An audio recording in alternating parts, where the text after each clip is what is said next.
What's going on here? Where are we? What are we? Who are we? You call it. You can have it. That's one thing we have an abundance of. Possibilities. Howdy folks, I'm back with another original Twilight Zone review. Since I got such a positive response from my last Twilight Zone review, that doesn't normally happen on my channel, my little YouTube channel that normally barely hits 100 views. This time I got 2,000 views and like 53 new subscribers out of it, and a bunch of nice comments. Thank you for those, by the way. Except for one guy, he said something along the lines of, and I quote, "Dreadful editing." I spend so much time in the editing room. No, I'm just kidding. I see what you mean. I think. Whatever do you mean by dreadful editing, sir? See what I mean? That ain't right.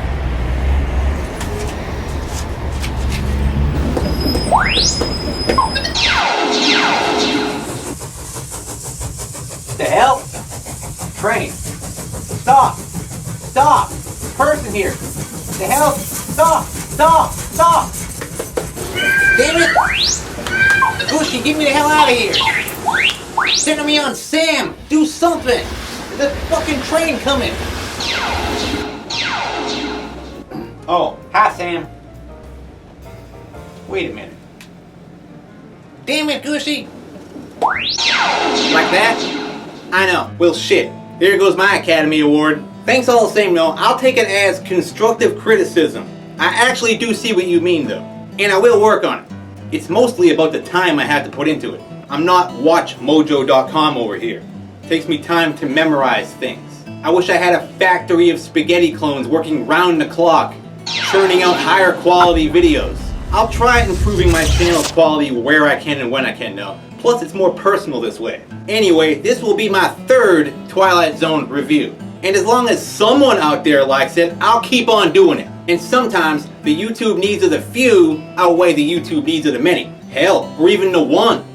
Yeah, even if there was one guy demanding that I keep on doing unboxing videos, you bet your ass I'll fart out one of those every now and again. But from what I read, a lot more than one person enjoyed my last Twilight Zone review. So here we go again, and this time I'm going with Season 3's Episode 14. One of my top 5 favorites. 5 characters in search of an exit. That's a long title, yes, but it sums up the episode perfectly. It's actually a perfect title, if not long. Not as long as the original Star Trek's For the World is Hollow and I Have Touched the Sky, but still, it's a mouthful. And once again, I'm making another bold claim. This time, it's that this is the best twist that the Twilight Zone ever had. First, I love this episode. It's also the coolest episode ever. And the most imaginative. Remember, it's December 22nd, 1961 here. If I saw this then, it would have blown my mind. Especially if I was a kid. Like a play, I like things that can basically take place in the same room and still be really entertaining. The Twilight Zone did that a lot. That's good writing, folks, and top-notch acting too. Everyone has to be on the ball here. Some movie examples like 12 Angry Men or Stalag 17 or the Lord of the Rings trilogy. Haha, just kidding on that last one. It would be really hard to make a play out of that shit. So without any further ado, you all know what the Twilight Zone is at this point. I hope. If not, watch my first Twilight Zone review, cause now it's time to look at 5 characters in search of an exit, featuring the best twist in the coolest episode the Twilight Zone ever made. In my opinion, of course. And smash! You're in the Twilight Zone now, bitch! Inside the world of the imagination, apparently. That's what you get for unlocking that door with the key of imagination, you dumbass. But I'm sure it will be worth it in the end. I hope. So here we are, as this Major Nelson guy wakes up inside this huge bucket, right underneath the moon. Or just any average night for Larry Hagman after a night of hard drinking, and waking up inside a literal drunk tank. Zibbity bop! But no, that's not the case, cause this isn't even Larry Hagman. It's character actor William Wyndham. And boy is he ever confused about where the hell he is, who the hell he is, or what the hell is going on here. Looking more and more like the Larry Hagman theory, I know, but just wait.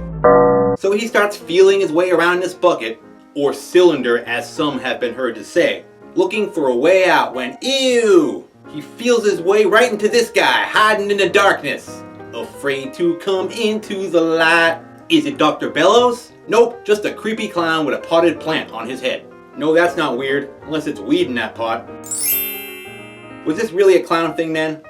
A potted plant on your head? Whatever, I'm actually cool with it. It works for him. So at least you're not alone, Major Nelson. But sadly, you're in the company of a clown. As they introduce themselves to each other, the Major Nelson guy realizes he actually is a major. That's the one thing he does remember. I'm a major. But that's all he seems to remember. Just like the clown, they have no memory of their lives before this bucket, or how they got here. So they have amnesia. So that's weird. All they really have is what's logical. You're a clown with a potted flower on his head, and you're Major Nelson. Yet nothing makes any friggin' sense. And to add to that, the clown mentions the others. That's when we see that they're not alone in there. There are 3 other weirdos with amnesia in here too. How did he not see all 4 of them immediately when he woke up in this huge bucket? Yes, but not a very big room with good hiding places. Where were they hiding? It's a cylinder. It's like being inside a giant garbage can. Not exactly a hide-and-go-seek hut spot is what I'm trying to say. But who cares? There's way more weirdness than that to come. Small potatoes really, considering one is dressed like a hot little ballerina, one's dressed like a bagpiper, and the other one's dressed like a hobo, a tramp, bum, homeless person, dude with no money. But he does carry the standard hobo sack of supplies, only I didn't see the classic carrying over the shoulder stick though. Guess he lost that.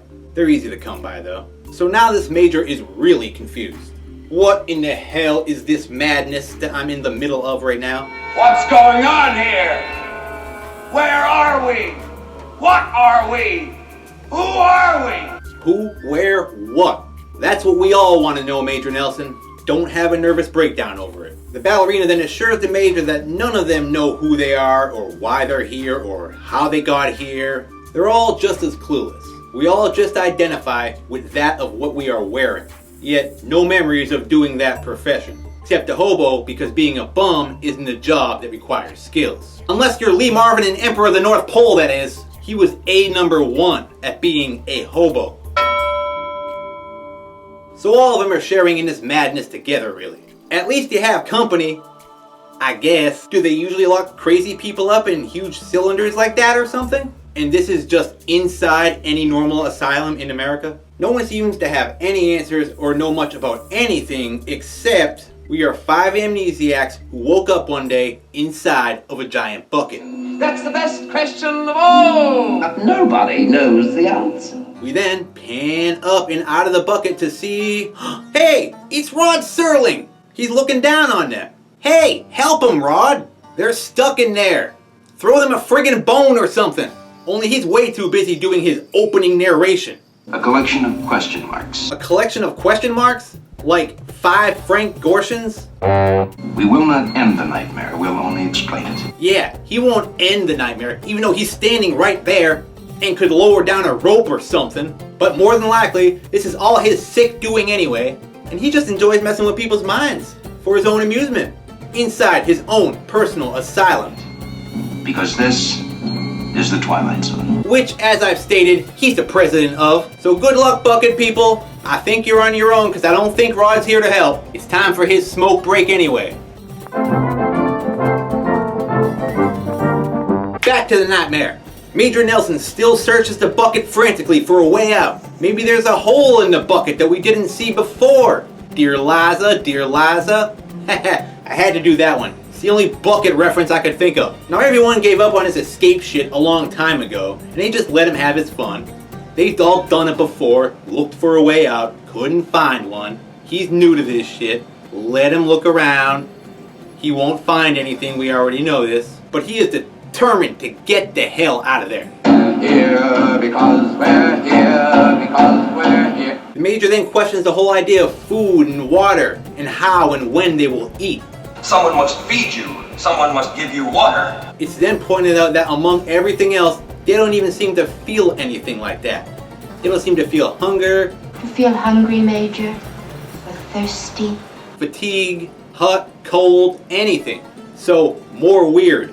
How can that even be? You need to eat. But we'll starve to death or we'll die of thirst. They can feel something though. The Major seems to feel a lot, emotionally anyway. Frustration, anger, and even bucket fatigue, if that's a thing. Oh, and hate for that clown. He is without hope and has accepted his bucket fate, that clown. They all have their own theories though. As the clown says, it's the one thing they have an abundance of. Possibilities. That's one thing we have an abundance of. Possibilities. Well, shit the bed. You got that right, clown. I think the ballerina has the best theories though. Or at least the coolest ones. She's a little crazy. Or maybe we're on a spaceship, going to another planet. That space one sounded cool though. However, the tramp's theory about limbo is a little less hopeful. We're dead. And this is limbo. Figures, he's a hopeless hobo. It's that kind of attitude that got you in this bucket in the first place. You'll never be a number one, kid. Lee Marvin probably threw his ass in there. Plus, your lifestyle requires a recognizable uniform, idiot. But he's still more hopeful than Carrie Elways as a Scottish bagpiper guy here. Like the rest, he's totally given up on looking for a way out. It's bucket life now. Accept it. We're trapped down here. There's no way out, man. At least he has a hobby he can pursue.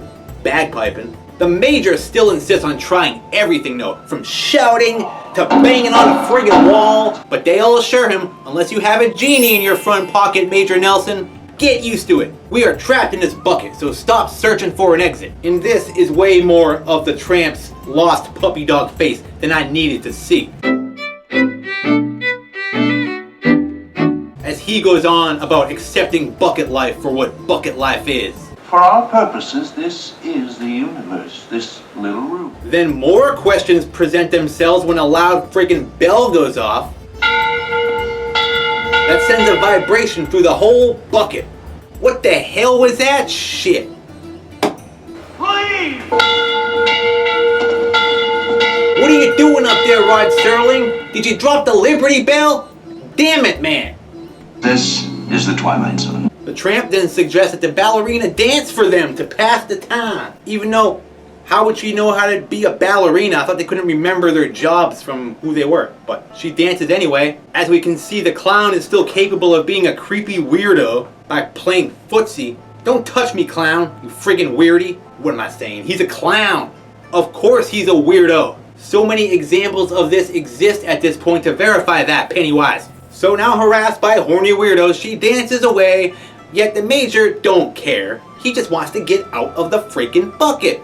And away from all you bucket dwellers who've accepted this shit for what it is. Should have been called one Major and four weirdos in search of an exit. Actually being stuck in a bucket was not on his bucket list. He then tries making a hole in the bucket with his sword. Dear Liza, dear Liza. Did it again. Only it's a cheap sword and it breaks immediately. Hey, maybe it will downpour and the bucket will fill with water and you can just swim your way out. Or maybe somebody will pour milk in there and you can swim around and churn that milk into butter. Stupid theory. Why would somebody dump milk in there? But he's just so broken up now about his busted little sword and his constant failures that he just breaks down and cries. Poor Major Nelson. Finally losing it only to be comforted by that pretty little ballerina who seems to really enjoy him here.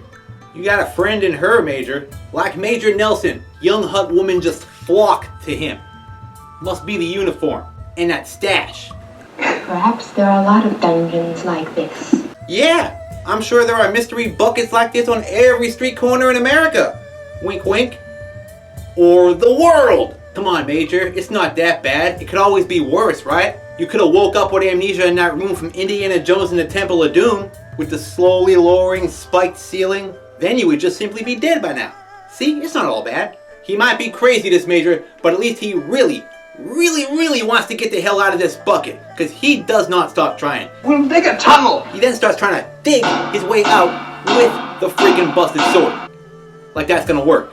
You can't dig through metal when, hey, look! You can see Rod Serling up there smoking a butt. He's in on this shit, I just know it. He's getting a real kick out of watching them lose whatever minds they have left. The chain-smoking weirdo. So finally, the Major feels so beat, he has decided that he's figured out where the hell they are. It seems quite unequivocal. Unequivocal? I must say, I'm not familiar with that one. I am but a humble farmer. I'm guessing it means obvious or something. You're a well-educated major in a bucket you are. William Wyndham. Here we go. Equivocal. Questionable or inconclusive. I guess that's the same thing. Well, there we go. I learned a word. Thank you, William Wyndham. I'm stupid, I guess. But that's just it, though. We are in hell. Hell. They are in hell. As said better than anyone can say the word hell. We are in hell. It's actor William Wyndham, just like he would do a few years later when he played Commodore Decker on the original Star Trek. Right out of hell, I saw it. See what I mean? We are in hell. No one says hell better than William Wyndham. Right out of hell. We are in hell. Right out of hell. We are in hell. There should be some sort of award for that alone. The award for Best Actor who can deliver the word hell better than anyone else goes to William Wyndham, everybody. William Wyndham. Give it up for William Wyndham. He was in Planes, Trains, and Automobiles as Steve Martin's boss in an uncredited role. There's a ringer at the end of the credits that features him.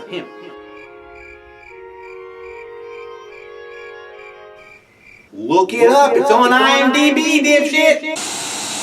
Then we fade to a 60s commercial break. Buy cigarettes! And we're back, as the Major continues his search for an exit. It's metal, I think. Circular, smooth. Metal, circle, smooth. Yeah, buddy. Got a blowtorch in there somewhere? It's metal. Then, Asshole the Clown makes a crack about using acrobats to just jump their way out of there. The ballerina takes this suggestion seriously, though. And the Major sees what she's trying to say. So in your face, clown. I'll take that potted plant right off your head and shove it up your ass. Sit down. Be helpful. Clown needs to learn the power of positive thinking. He shoots down every idea they have, like he wants to stay in this bucket. The Major wants everyone to stand on each other's shoulders. That way the one on top can hopefully reach the top and climb out of the bucket and rescue the rest of them. And naturally, the clown's being all negative with his sudden fear of gravity and getting hurt. True, we don't feel hunger or thirst. Pain is quite another thing. And a drop from 20 feet up down to this hard floor. So they feel nothing at all. No tired, no hunger, no memory of their life, nothing at all. But pain for some reason they feel, and fear of it. How convenient. The Major doesn't give a shit though, and just wants to get away from this annoying ass clown, who just won't take any of this seriously anyway. Come on, let's try it. Say, I have an idea, you dickhead clown. How about we take the bagpipes, shove one end up the clown's ass, then blow real hard through the other end, and we'll shoot his ass out of there. He can use his little umbrella to glide back down and land safely and go rescue us, which he probably wouldn't do because he's such an asshole, so forget that idea. Things were far more simple before you arrived. Far simpler, huh? Doing nothing is pretty simple, clown. He's grown lazy and unmotivated in his cushy little mystery bucket life. But since no one else objects, the Major puts his stacking people plan into action. However, I go with the majority. Of course the clown goes with the majority because in the end, he's just a pushover. But hey, it's a chance to escape the bucket. It's also the chance for all of them to get the most action they're ever gonna get in this bucket when the hot little ballerina climbs this totem pole of men, all probably trying to suppress their boners. Hey, I'm just saying, it's science. Except for the bagpiper. I've decided that he's the gay one. He's gay with the clown, who's a bisexual. He'll do anyone. Yep, I totally went there too. It's just become 5 characters in search of their sexual identity. Just kidding. Back to the nightmare. As the ballerina finally reaches the top, she is but inches away from the top of the bucket, but just can't reach. The Major has everyone stretch like they've never stretched before, right as that stupid ass bell goes off again, sending a vibration through the whole bucket again. That sends them all falling back into the bucket. So back to square one. So close, yet so far. And now the ballerina has been wounded. Yeah, she strained her leg in the fall, cause I guess that can happen. Pain and injury are clearly still a thing, even though nothing else is. But either way, she was so dang close to getting the hell out. So naturally, the Major wants to try again, only without the wounded ballerina. This time, he will climb to the top of the people pole and use his sword and rope as a sort of grappling hook, so he can just climb his way out. I guess it's worth a shot. They ain't got nothing else to do. Of course, the clown points out that they have no rope. Well, Inspector, run over to the hardware store and pick up the rope. Run over to the hardware store? Hardy fucking hard. Sounds like a good idea, asshole the clown. Let's go. I need to get a brush for my Manchurian tongue oil and a part from my model anyway. You idiot. He's not thinking like MacGyver the way the Major is, and points out that the clown's pants have rope wrapped around them. Dumbass. And can you stop clowning around for 1 second, you goofball? Jeepers. For someone who has no memory of being a clown, he does a pretty good job at being one. Anyway, time for Escape the Mystery Bucket, attempt number 2. The ballerina watches on as the Major climbs to the top of the people pole this time.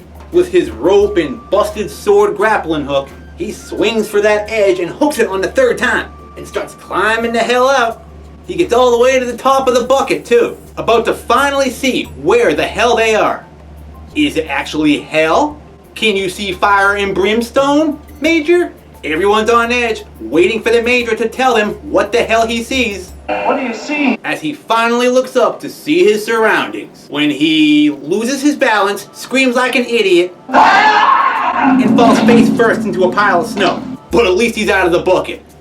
I guess. For now. Cut back to inside the bucket as the remaining 4 look up, with nothing but the Major's panic scream before falling out of the bucket, to comfort them and fill their curiosity as to where the hell he fell to. Brave man, not a very bright one. Not too bright? He's smarter than you, bozo. He may have been right at that. Okay, but now he's right? Make up your mind, boinks the clown. This may be hell. Hell. Well, of course. There's no question there. When William Wyndham tells you that you're in hell, you better damn well believe that you're in hell. We are in hell. Right out of hell. We are in hell. So then cut back to the Major, still face down in the snow. And what the hell? He's turned into a doll. A doll that looks more like the Gerber baby than it does the Major. Oh my shit. That's the big twist, folks. I ruined it for you, but most people probably saw it by now. They were dolls the whole time. Unwanted dolls in a bin for poor children. All part of a doll drive, being run by a place called View Park Girls Home.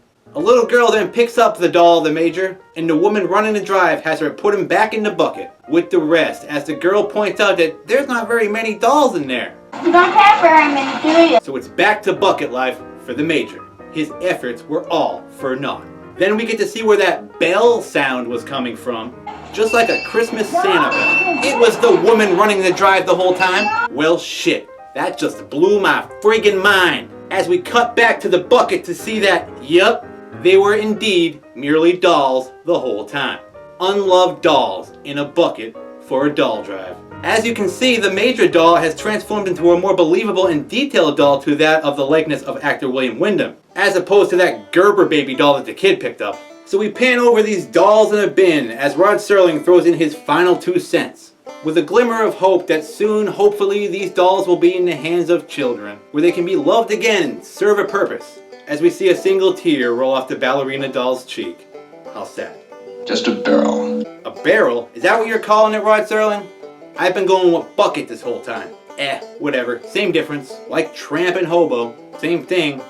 I guess. 5 weirdos trapped in a barrel, 5 fools stuck in a bucket. The odd stage, known as the Twilight Zone. An odd stage indeed, Rod Serling.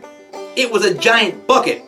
A bucket of unloved toys the whole time, trying to figure out who and what they were. So does he realize he's a toy now, the Major? Will he tell the others that now that he's back? Will he even remember the little girl picking him up and throwing him back in the bucket? We'll let you, the viewer at home, decide. We can't tell you everything, folks. 1, it's the Twilight Zone, it's supposed to be strange and unusual, and 2, it's only a half-hour show. Well, except for the 4th season. But that was some cool-ass shit, wasn't it? And the end of the episode, as I go right into my final thoughts on 5 characters in search of an exit. For a show known for its imaginative writing, this is the most imaginative writing I've ever seen on the Twilight Zone. The first time I saw it, I had no idea they were dolls. And when they finally made that reveal, it was just perfect. Very cool and a little eerie, and even thought-provoking.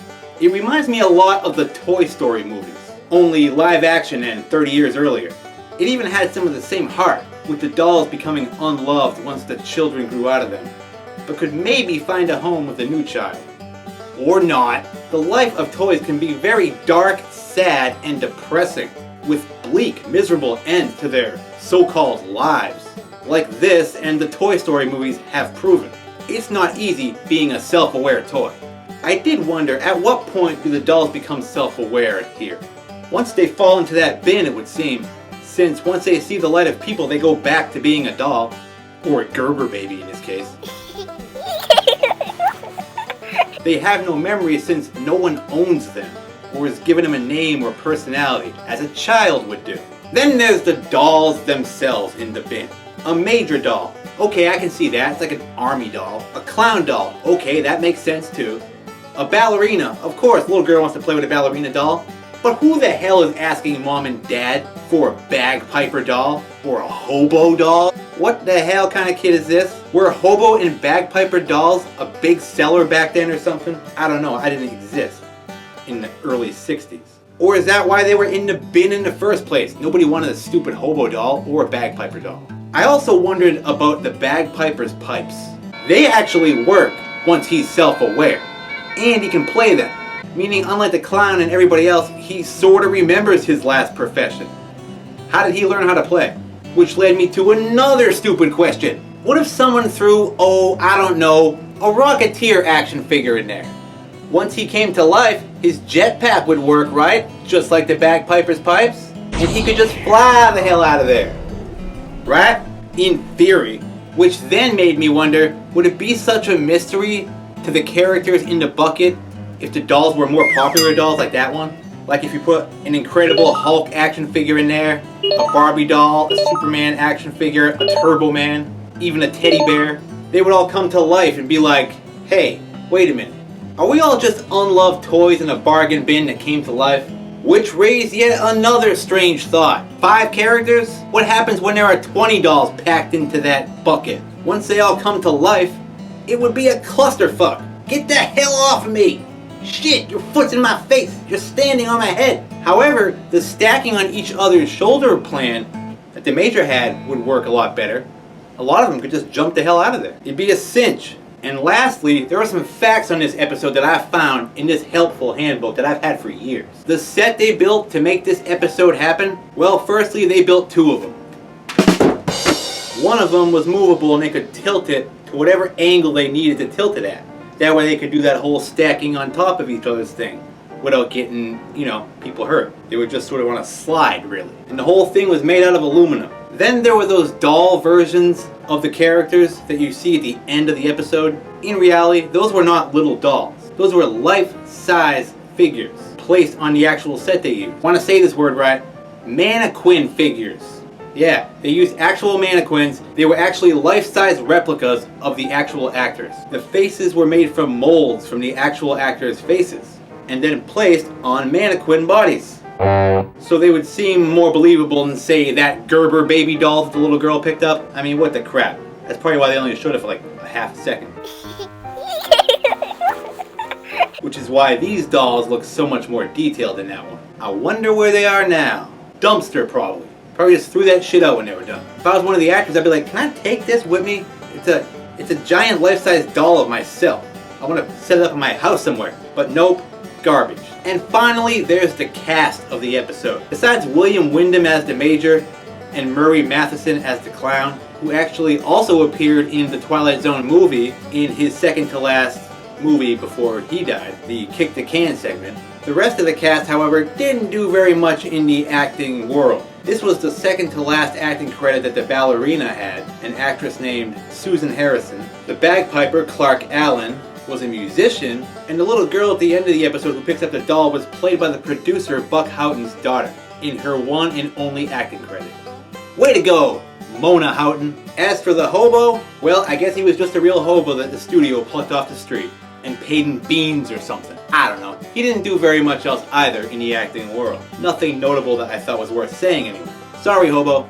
And with that, I'll end my look at the coolest twist in the most imaginative Twilight Zone episode that I ever saw. 5 characters in search of an exit. And thanks again for the nice responses that I've been getting from these reviews. I most certainly appreciate it. The comments, suggestions and all. Good and bad, I can take it.